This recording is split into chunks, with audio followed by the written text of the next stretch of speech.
நாளின் செய்யும் வினிதானின் செய்யும் என நாடி வந்த கோழியின் செய்யும் கொடுங்கூற்றியன் செய்யும் குமரேசர் இது தாளும் சிலம்பும் சதங்கையும் தண்டையும் சண்முகம் தோளும் கடம்பும் எனக்கு முன்னே வந்து தோன்றினே. உலகமெங்கும் வாழ்ந்து கொண்டிருக்கும் ஸ்ரீ குபேரன் டிவி நேயர்களுக்கு சைதை ராஜாவின் அன்பான வணக்கங்கள். நாம் இப்பொழுது 2022 மார்ச் மாதம் 21ஆம் தேதி, அதாவது தமிழ் மாதம் பங்குனி மாதம் 7ஆம் தேதி வாக்கிய பஞ்சாங்க அடிப்படையில் ராகு கேதுக்கள் பயிற்சி அடைவதனுடைய பலாபலன்கள் 12 ராசிகளுக்கும் எத்தகைய பலாபலன்களை பெற போகிறது, வழங்கப் போகிறது என்பதை ஒவ்வொரு ராசியாக பார்ப்போமா? இப்பொழுது நாம் இந்த எபிசோடில் ராகு கேதுக்கள் பயிற்சி பற்றி நம்ம சொல்ல இருக்கிறோம். ராகு கேதுக்கள் சாயா கிரகங்கள் அப்படின்னு சொல்லியிருக்காங்க, நிழல் கிரகங்கள்னு சொல்கிறாங்க. அதே நேரத்தில் பார்த்திங்கன்னா கண்ணுக்கு தெரியாத கிரகங்கள். இப்போ சூரியன் சந்திரனை நம்ம பார்க்குறோம், மற்ற கிரகங்களை நம்மளால் யூகிக்க முடியுது. ஆனால் ராகு கேதுக்கள் பார்த்திங்கன்னு சொன்னால் நிழல் கிரகங்கள் அப்படின்னு சொல்லக்கூடிய ஒரு அமைப்பு. இந்த சூரிய சந்திர கிரகணங்கள் பார்த்திங்கன்னு சொன்னால் இந்த ராகு கேதுக்களை வச்சு தான் ஊர்ஜிதம் பண்ண முடியுது. அப்போது ராகு கேதுக்களுடைய நிலைகள் அப்படின்னு பார்க்கும்போது உங்களுக்கு மற்ற கிரகங்களை காட்டிலும் ராகு கேது வலிமையானது அப்படின்னு சொல்லக்கூடிய ஒரு அமைப்பில் இருக்குங்க. சூரியன் சந்திரன் குரு சனி இப்படி இந்த கிரகங்களை காட்டிலும் பாம்பே வலியுதுன்னு சொல்லிட்டு பாடலே இருக்குங்க. அப்போது அதாவது ஒரு தொழில் ஸ்தானத்தில் பாவிகள் இருக்கணும்னு சொல்லிட்டு கேள்விப்பட்டிருப்பீங்க. பாவிகள்னு சொல்கிறத விட பாம்பு இருந்தால் கூட 10 பாம்பு இருந்தால் கூட பரவாயில்ல, அவன் இப்போ எப்படியா தொழில் பொழைச்சிப்பான் அப்படின்னு சொல்லுவாங்க. அது மாதிரி இந்த பாம்புக்கு அவ்வளோ ஒரு நிலை பார்த்திங்கன்னு சொன்னால் அந்த ராகு கேதுக்களுக்கு பலன் சொல்கிறதுங்கிறது ரொம்ப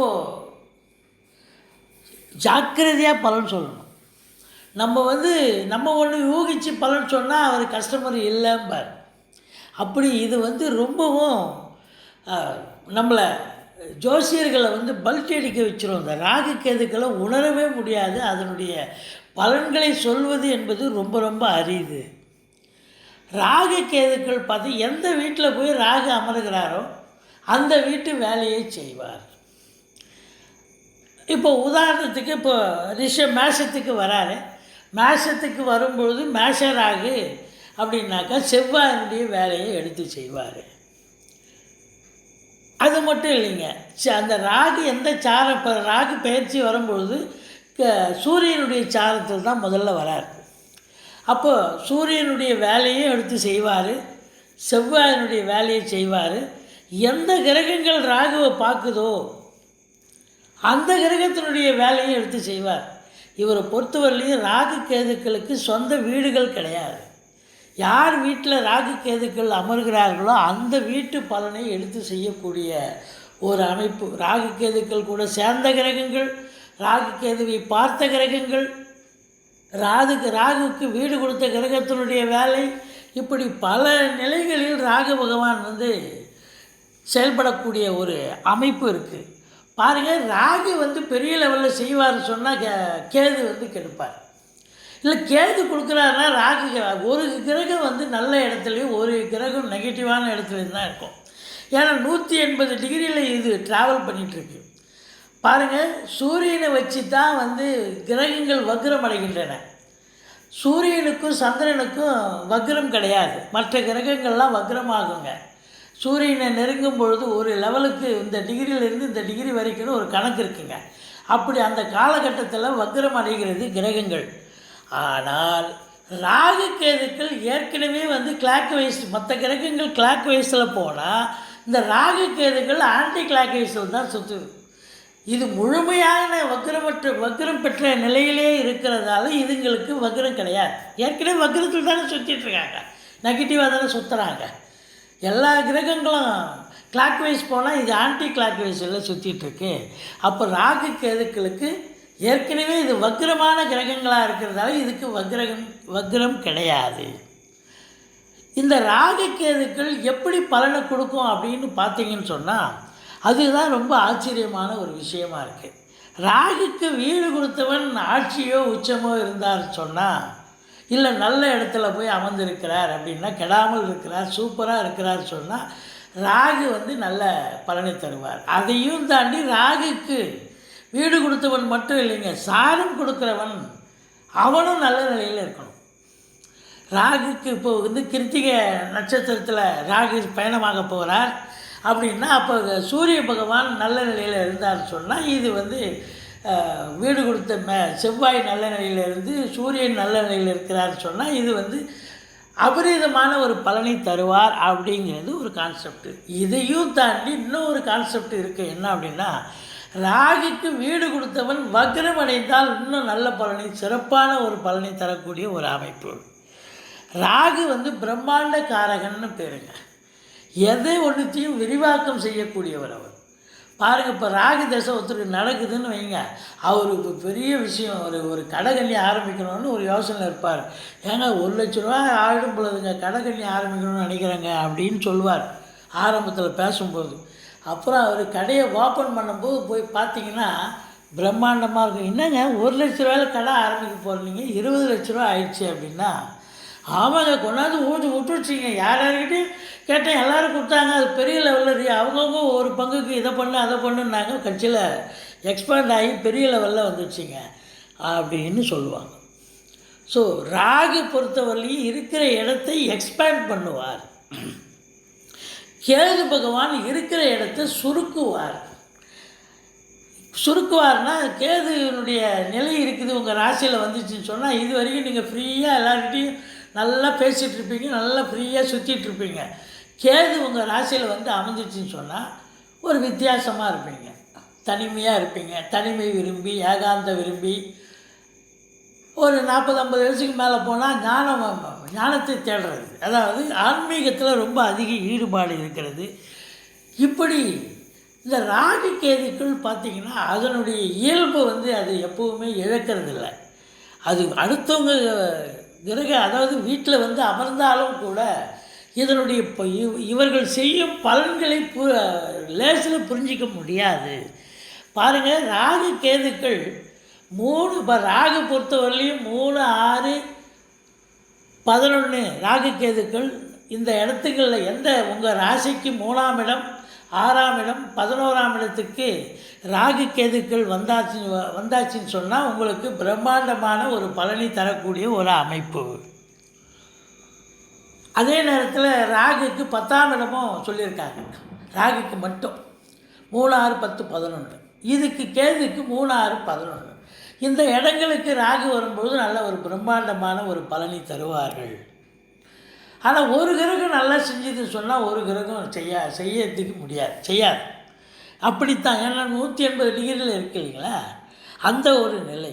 அதுலேயும் குறிப்பாக பார்த்திங்கன்னா ராகுக்கு சில வாசகங்கள், ஒரு பாடலே இருக்குது.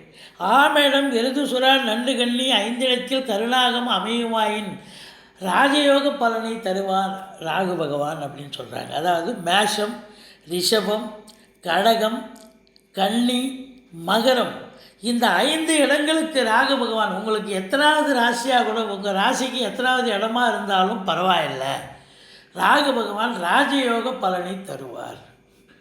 ராகு பிரம்மாண்ட நாயகன், ஆனால் கேது ரொம்ப எளியவன், ரொம்ப சிம்பிளிசிட்டி. நிழல் கிரகமாக இருந்தாலும் ஒன்றுத்துக்கு ஒன்று எவ்வளோ வித்தியாசம் பாருங்கள். அப்படி ஒரு நிலை. ராகுவை கருணாகம்னு சொல்லியிருக்காங்க பாடலில்.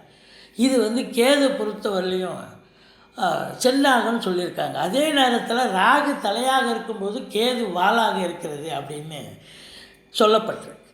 இப்படி பாடல்கள், பல பாடல்களில் ராகு கேதுக்களை பற்றி ரொம்ப பெருமையாக சொல்லியிருக்காங்க. ஆனால் ராகு கேதுக்கள் நம்ம ஜாதகத்தில் இருக்கும்போது அதனுடைய பலனை சொல்கிறதுங்கிறது ஒரு சாதாரண விஷயமே கிடையாது இல்லைங்க. ரொம்ப ரொம்ப ரொம்ப கஷ்டம், புரிஞ்சிக்கவே முடியாது. ராகு பகவான் 8ல் இருப்பார், ராகு கெடுத்துருவாருன்னு சொல்லுவாங்க, ஆனால் ரொம்ப நல்லா பண்ணிகிட்ருப்பார். கேது பகவான் அதே மாதிரி தான் 3 6 11 3 6 11 இருக்கும்போது கேது பகவான் அள்ளிக்கு வீசுவார். இளமையில் நிறைய பேருக்கு கேது திசை வந்து பெரிய லெவலில் ஒரு ஐஏஎஸ் ஐபிஎஸ் லெவலில் போகிறவங்கெல்லாம் கூட நம்ம பார்த்துருக்கோம். அந்த அளவுக்கு கேது பகவானும் ராகு மட்டும்தான் செய்வார்னு எல்லாரும் சொல்கிறாங்க. கேதுவும் செய்வார். 3 6 11 இடங்களுக்கு கேது பகவான் வரும்பொழுது அதனுடைய திசை நடக்கும் பொழுது டெஃபினட்டாக வந்து உங்களுக்கு ரொம்ப அது கோச்சார ரீதியாக நான் சொல்லலை, பை பர்த் சார்ட்டில் உங்களுக்கு கேது திசை நடந்து அந்த கேது 3 6 11 இருக்கும்போது ரொம்ப அபரீதமான ஒரு பலனை தருவார். ராகு எப்படி தருவாரோ அது மாதிரி கொடுப்பார். என்ன, ராகு ஒரு 100 ரூபாய் கேட்குற இடத்துல ஒரு கட்டே தூக்கி அடிப்பார். ஓவர் நைட்டில் பெரிய ஆள் ஆக்கிடுவார். கேது பகவானும் அந்த அளவுக்கு செய்வார். இருந்தாலும் சரியாக கேது செய்கிறது நியாயமாக கரெக்டாக அப்படி ஒரு நிலையான ஒரு ராகு அநியாயம்னு கிடையாது. ராகு வந்து அபரீதமாக அள்ளி கொடுக்கக்கூடிய ஒரு நிலை நிச்சயமாக இருக்கிறது. இப்படி பார்க்கும் பொழுது உங்களுக்கு இந்த ராகு கேதுக்கள் இந்த ராசி ரிஷப ராசியிலிருந்து மார்ச் 21 2022 மேஷத்துக்கு வருகிறார். பங்குனி 7 அப்போது கேது பகவான் விருச்சிகத்திலிருந்து துலாத்துக்கு செல்கிறார். இப்போது இந்த ராகு கேதுக்கள் 12 ராசிகளுக்கும் எத்தகைய பலாபலன்களை வழங்க இருக்கிறது என்பதை நாம் விரிவாக பார்ப்போமா? இப்பொழுது நாம் மகர ராசி பார்க்க போகிறோம். மகர ராசி காலபுருஷ தத்துவப்படி உங்களுக்கு 10வது ராசி, சனி பகவானுடைய ஆட்சி வீடு. இப்போ சனி பகவான் அங்கே தான் இருக்கிறார். மகர ராசியில் ஆட்சி பெற்றிருக்கிறார், சுபத்தன்மையில் இருக்கிறார். இப்போ இந்த மகரத்துக்கு பார்த்தீங்கன்னு சொன்னால் உத்திராடம், திருவோணம், அவிட்டம் நட்சத்திரம் உள்ளடக்கியது இந்த மகர ராசி என்பர்கள். இந்த மகர ராசிக்கு இந்த ராகு கேது பெயர்ச்சி எத்தகைய பலாபலன்களை வழங்கப் போகிறது? மார்ச் 21 ராகு கேது பெயர்ச்சி நடக்க இருக்கிறது. அதாவது தமிழ் மாதம் பங்குனி மாதம் தமிழ் தேதி 7 அன்று. இந்த ராகு கேதுவால் இந்த மகர ராசிக்கு நல்லது நடக்குமா, எப்படி இருக்க போகிறது அப்படின்னு நம்ம பார்க்க போகிறோம். இதுவரைக்கும் மகர ராசி அப்படின்னும் பொழுது மகரத்துக்கு உங்களுக்கு ராகு பகவான் 5ஆம் இடத்திலும் கேது பகவான் 11ஆம் இடத்திலும் இருந்தார்கள். ராகுக்கு ஒரு 50% அருமையாக செஞ்சார், கேது 100% நல்லாவே செஞ்சார். ஆனாலும் உங்களுக்கு கடந்த 1.5 வருடமாக உங்கள் ராசிநாதன் சரியில்லாத ஒரு நிலை. அதே நேரத்தில் அவர் ஒரு கொஞ்ச காலம் 2021 வேறு வக்ரம் அடைஞ்சிருந்தார். ஸோ இதனால் இந்த ராகு கேதுக்களுடைய பலனை நீங்கள் சரிவர நீங்கள் பெற்றிருக்க வாய்ப்புகள் மிக குறைவு அப்படின்னு நம்ம சொல்கிறோம். சரி, இப்போவும் 7 தாங்க எங்களுக்கு நடக்குது, இப்போ மாத்திரம் ராகு கேதுக்கள் நல்லது செஞ்சிருமா? இது ஒரு பொது பலன் தாங்க. உங்களுடைய தசாபுத்தி பர்த்து சார்ட்டு பிறப்பு ஜாதகத்தினுடைய தசாபுத்தி சிறப்பாக இருக்கும் பட்சத்தில் இந்த கோச்சாரம் கை கொடுக்கும், ராகு கேதுக்கள் கை கொடுப்பார்கள். இல்லைன்னா இது ராகுக்கு இந்த கோச்சாரம் ஒரு பெரிய ஒரு விஷயமே இல்லை. இது உங்களுக்கு பெருசாக ஒன்றும், அதாவது தசாபுத்தி சரியாக இல்லைன்னா இது ஒன்றும் பெருசாக ஈடு கொடுக்காது.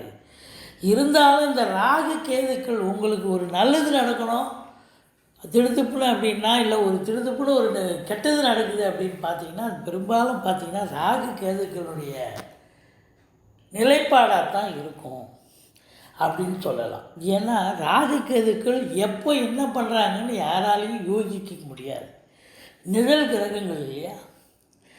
இப்போ 5ஆம் இடத்துல உங்களுக்கு ராகு இருந்து இப்போ 4ஆம் இடத்துக்கு வந்துட்டார். 4ஆம் இடம் உங்களுக்கு ராகுவுக்கு ஸ்தான பலம் இல்லை தான். 3 6 11 ராகு கேதுக்கள் இருந்தால் நல்லது செய்வாங்கன்னு கணக்கு.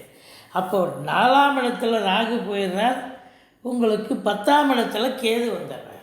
ரெண்டுமே ஸ்தான பலம் கிடையாது மகர ராசிக்கு. அப்போது இந்த ராகு பகவான் நல்லது செய்ய மாட்டாருங்களா அப்படின்னா, ராகுவுக்கு ஏற்கனவே நம்ம 5 ராசியை குறிப்பிட்டிருக்கிறோம். மேஷம், ரிஷபம், கடகம், கன்னி, மகரம் இந்த 5 இடங்களுக்கு ராகு பகவான் வரும் பொழுது ராஜயோக பலனையே தருவார். ஏன்னா அந்த இடம் அவருக்கு ராஜயோகத்தை தரக்கூடிய இடம். 5 அதாவது ஆமேடம் எருதுசுரா நண்டுகண்ணி 5 இடத்தில் கருணாகம் அமையுமா என்று ராஜயோக பலனை வழங்கிடுவான்னு நம்ம பாட்டு படிச்சிருக்கிறோம், கிரந்தத்தில் வருது ஜோதிடத்தில். ஸோ அப்படி இருக்கும் பட்சத்தில் இந்த மேஷராகு மேலான ராகு உங்களுக்கு நல்லதையே செய்வார். 4ஆம் இடம் ஸ்தான பலம் இல்லைனாலும் மேஷ ராகுக்கு ஸ்தான பலம் இருக்கிறது. அப்போ 50% அவர் கண்டிப்பாக நல்லது செய்வார். 100% ஃபுல் விங்கில் செய்யலைன்னா கூட 50% அந்த மேஷ ராகுக்கு அவருக்கு ஒரு பவர் கண்டிப்பாக இருக்குது. அப்போ 4ஆம் இடம் அவர் என்ன செய்வார் அப்படின்னு பார்த்தீங்கன்னு சொன்னால், 4ஆம் இடம் என்பது பூமி சம்பந்தப்பட்ட விஷயம். இது வந்து செவ்வாயினுடைய வீடு இல்லைங்களா? செவ்வாயினுடைய வீடாக இருக்கிறதால நீங்கள் வந்து பூமி சம்பந்தப்பட்ட, அதாவது மண் சம்பந்தப்பட்ட, அதாவது இடம் வாங்கி இருக்கக்கூடிய அன்பர்கள், புரோக்கரேஜ் செய்கிறவங்க, ஃப்ளாட் ப்ரமோட்டர்ஸ், பில்டர்ஸ், கட்டிடக் கலைஞர்கள், செங்கல் மணல் ஜல்லி ஆழ்வர்ஸ் சிமெண்ட் வியாபாரம் செய்யக்கூடிய அன்பர்கள், இவங்களுக்கெல்லாம் விவசாயம் பண்ணக்கூடியவர்கள். அதே நேரத்தில் பார்த்தீங்கன்னு சொன்னால் உங்களுக்கு பூமிக்கு அடியில், அதாவது விவசாயம் அக்ரிகல்ச்சர் டிபார்ட்மெண்ட்டில் வேலை பார்க்குறவங்க, இவங்களுக்கெல்லாம் கூட ஒரு நல்லது நடக்கக்கூடிய ஒரு அமைப்பு. ஏன்னா செவ்வாய் பூமி காரகனாக இருக்கிறதால அதனுடைய காரகத்துவத்தை எந்த வீட்டில் இவர் அமர்றாரோ அந்த வீட்டு வேலையை இவர் எடுத்து செய்வார். அப்போது வீடு இல்லாதவங்களுக்கு வீடு வாங்கக்கூடிய ஒரு அமைப்பு நிச்சயமாக இருக்கும். சொத்து வீடு இடம் வாங்க முடியும். 4 ராகு இருக்கிறார். கண்டிப்பாக இந்த மகர ராசி அன்பர்களுக்கு இந்த 18 மாத காலமும் பொற்காலம் அப்படின்னு சொல்லலாம். உங்களுக்கு வீடு இது வரைக்கும் சொந்த வீடு கிடையாது, வாசல் கிடையாது, பூமி கிடையாது அப்படின்னா சொத்து வீடு இடம் வாங்க முடியும். கண்டிப்பாக வீடு அமையும். அதே நேரத்தில் வாகன பிராப்தி கூட ஏற்படக்கூடிய அமைப்பு இருக்குங்க. அதே நேரத்தில் வேலை இல்லாதவர்களுக்கு வேலை கிடைக்கும். அது ஒரு கான்செப்ட். இருந்தாலும் இது இந்த ராகு பகவான் உங்களுக்கு வெளிநாட்டுக்கு அனுப்பி அபரிதமான ஒரு வளர்ச்சியை கொடுத்து, சம்பாத்தியத்தை கொடுத்து, உங்களுக்கு ஃபினான்ஷியல் ரீதியாக நல்லது செய்யக்கூடிய அமைப்பு. ஏன்னா மேஷம் என்பது எந்த இடம் அப்படின்னா சரராசி. சரராசிக்கு ராகு வந்துட்டார்னு சொன்னால் நிறைய பேரை வெளிநாட்டுக்கு பார்சல் பண்ணி அனுப்பிச்சிடுவார். போங்க வெளிநாட்டில் போய் படிங்க, இல்லைனா வெளிநாட்டில் போய் வேலை பாருங்கள், இல்லை தொழில் பண்ணுங்கன்னு அனுப்பிச்சி விட்ருவார். ஸோ அப்படி வேலை இல்லாதவர்களுக்கு வேலை வாய்ப்பு கிடைக்கும். தொழில் பண்ணுவாங்க, வெளிநாட்டில் போய் தொழில், அதுவும் உள்நாட்டு வர்த்தகம் வெளிநாட்டு வர்த்தகம், ஏற்றுமதி இறக்குமதியாளர்கள், ஷேர் மார்க்கெட்டில் இன்வெஸ்ட் பண்ணுறவங்க, ஸ்பெக்குலேஷன் பண்ணுறவங்க, ஆன்லைன் பிஸ்னஸ் பண்ணுறவங்க, ஹோட்டல் பிஸ்னஸ் பண்ணுறவங்க, அத்தனை பேருக்கும் நல்லது நடக்கக்கூடிய ஒரு அமைப்பு நிச்சயமாக இருக்கிறது. 4ஆம் இடத்து ராகு அற்புதமான ஒரு பலனை வாரி வழங்கப் போகிறார். ஆனால் மைனஸ் அப்படின்னு பார்த்தீங்கன்னா தாயாருடைய உடல்நிலையில் தொல்லை ஏற்பட்டு மருத்துவமனைக்கு அழைத்து செல்ல நேரிடலாம். அவங்களுடைய உடல்நிலை பாதிக்கப்படக்கூடிய அமைப்பில் இருக்கிறது. அப்போது வெளிநாட்டுக்கு போகிறீங்க, இல்லை பிஸ்னஸில் பிஸியாக இருக்கிறீங்க, சொத்துக்கள் வாங்குறீங்க, இப்படி எல்லா விஷயங்களிலும் உங்களுக்கு இதுவாக இருக்கிறதால, பிஸியாக இருக்கிறதால அலைந்து கொண்டே இருப்பீர்கள். ரெஸ்ட்டே கிடைக்காதுன்னு சொல்லலாம். 4ஆம் இடத்துல ராகு இருந்தால் ரெஸ்ட்டே இருக்காது. அப்படி ஏன்னா அது வந்து சரராசிங்க, ஓடிட்டே இருப்பீங்க, ஒரு நிமிஷம் கூட உட்கார முடியாது, அந்த அளவுக்கு ரொம்ப இதுவாக இருக்கும். அப்படி ஒரு 4ஆம் இடம், அவருடைய பார்வை 3-11 இருக்குதுங்க. 3-11ன்னா அப்போ 2ஆம் இடத்தை அவர் பார்ப்பார். 2ஆம் இடம் என்பது கும்பத்தை பார்க்குறார். 2ஆம் இடம் என்பது உங்களுக்கு பார்த்தீங்கன்னா கண் சம்பந்தப்பட்ட இடம். அப்போ கண்ணில் ஏதாவது கோளாறுகள் ஏற்பட்டு கண் மருத்துவமனைக்கு செல்ல நேரிடும், கண் வைத்தியம் பார்க்கக்கூடிய ஒரு சூழ்நிலை ஏற்படும். சில அன்பர்களுக்கு கால் முட்டு வலி, கைகால் வலி இதெல்லாம் ஏற்பட்டு கால் வைத்தியம் கூட பண்ணக்கூடிய ஒரு சூழல் அமைய வாய்ப்புகள் இருக்கிறது. அதாவதுங்க, இந்த 2ஆம் இடம் என்பது ராகு பார்க்குறார், குடும்பஸ்தானத்தை பார்க்குறார். குடும்பஸ்தானத்தில் ஏதாவது பிரச்சனை வருமானா வராது. ஏன்னா சுப ராகு ஆகிறார். அவர் அங்கே மேஷ ராகு மேலான ராகுன்றதால அதாவது குடும்பஸ்தானத்தை பார்க்குறதால குடும்பத்தில் ஒரு நிம்மதி, அமைதி, ஏன்னா காசு பணம் வருது இல்லைங்களா, நிம்மதி, சந்தோஷம், குதூகலம், ஒற்றுமை நிச்சயமாக இருக்கக்கூடிய ஒரு சூழல் இருக்கிறது. அடுத்தது 6ஆம் வீட்டை பார்க்கிறார். 6ஆம் இடம் என்பது மிதுனம் ஆகிறது.